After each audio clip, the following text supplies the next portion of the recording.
মফিজ, উত্তরবঙ্গের মফিজ, এটাই জানেন না স্যার? অক যে তুই চিৎকারে মারে মফিজ কলু, মফিজ কৃষক কয়া হয় উত্তরবঙ্গের মানুষ, সেটা কি তুই জানিস? বুঝবো না কে স্যার? আবাল বেকুব কিচ্ছু বোঝে না, ওই জন্য ওকে মফিজ করা হয়, বুঝছেন? বুঝবো না কেরে, বুঝছি। এতদিন পর বুঝলো, তোর মাথার মধ্যে গোবর আছে। শোন, কৃষক মফিজ কয়। গাইবান্ধা জেলার সেই গ্রামের মধ্যে একটা লোক আসলো। সে লোক হচ্ছে ড্রাইভার, গাড়ি চালাচ্ছিল। এই ড্রাইভারের নাম হচ্ছে মফিজ। এই সারা জীবন গাড়ি চলে টাকা জমে জমে যে কয় টাকা আছে, তার সাথে একটা জমিও বেচছে।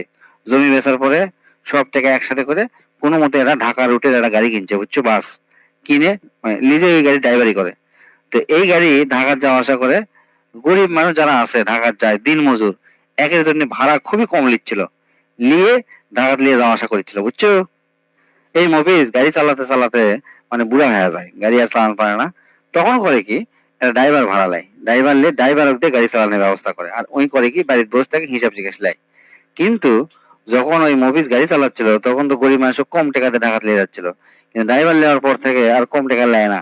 তখন ওই গরিব মানুষেরা ওর বাড়ির যা ওর কাছে ধর্ণা ধরেছিল, যে ভাই এনা ঢাকার যাবো, এত টাকা পয়সা নাই, এনা কম টাকা করে দেন।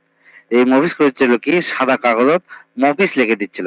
আর করছিল, যা এই কাগজ লিয়ে যা, কন্ট্রাক্টর দেখাবো, তাহলে তোকে কাছ থেকে ভাড়া কম নিবি। তখন ওই মফিজ লেখা সাদা কাগজ লিয়ে যা কন্ট্রাক্টর যখন দেখায়, তখন কন্ট্রাক্টর নাম মাত্র ভাড়া লিয়ে করে কি, ওই বাসের ছাদের উপর অকেক তুলে দিচ্ছিল।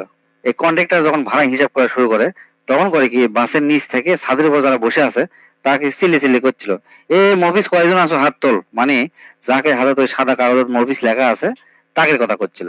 তারা আবার করেছিল কি, হাত তুলেছিল। তখন কন্ট্রাক্টর হিসাব করতেছিল, বুঝছো? এই জায়গা থেকে আস্তে আস্তে এই গরিবের উপকারী বন্ধু মফিজ শব্দটা চালু হয়, বুঝছো? আজ তোরা ঠাট্টা করে কোষ উত্তরবঙ্গের লোক মফিজ, বহু ধার দে কত। এই মফিজ হওয়ার যোগ্যতা তোকে কার কার আছে? ভুল হয়ে গেছে স্যার, আমি আর জীবনেও টিটকারি করে মফিজ কমো না স্যার। আমি তো কখনো ভাববার পারিনি যে মফিজ আসলে এত মহান আসলো। উত্তরবঙ্গের লোকেরা হচ্ছে জমিদার, বুঝছো? একের জমি জমা বেশি, এরা জমিদার স্টাইলে চলাফেরা করে। তো জমিদাররা কখনো চাকর হওয়ার জন্য ঢাকাতে এসে চাকরি ইন্টারভিউ দিবে, এই হচ্ছে ঘটনা। আর যে দুই একজন ঢাকার যায় ইন্টারভিউ দিবার, তাকে দেখে আমরা মনে করি এরা ব্যাকডেটেড। আসলে কি তারা ব্যাকডেটেড?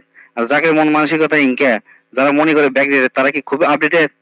আজকের প্রভাবশালী জনপ্রিয় লেখক আনিসুল হকের বাড়ি ঘুরে, সৈয়দ শামসুল হক কুটকার, কবি শেখ ফজলুল করিম কুটকার আসলো, ফকির মজনু শাহ, আব্বাস উদ্দিন, বেগম রোকেয়ার বাড়ি ঘুঁটিরে। তাই না থাকলে আজকে তা নিয়ে আমি যা আইনজীবী হওয়া পারলো নানি, বিমানের পাইলট হওয়া পারলো নানি, কানিস ফাতেমারা ওয়াসফিয়ার হিমালয় জয় করা লাগলো নানি। এই যে ঢাকার রাজধানী, এটা কয়দিন ধরে আছে রে? আগেকার রাজধানী কোনটা আসলো জানিস? বগুড়ার মহস্থানগড়। এই 9 বছর দেশ চালাছে এরশাদ সাহেব। এরশাদের বাড়ি কোনটি কত দেখি? এই যে শহীদ রাষ্ট্রপতি জিয়া রহমান বাড়ি কোন জায়গা ক?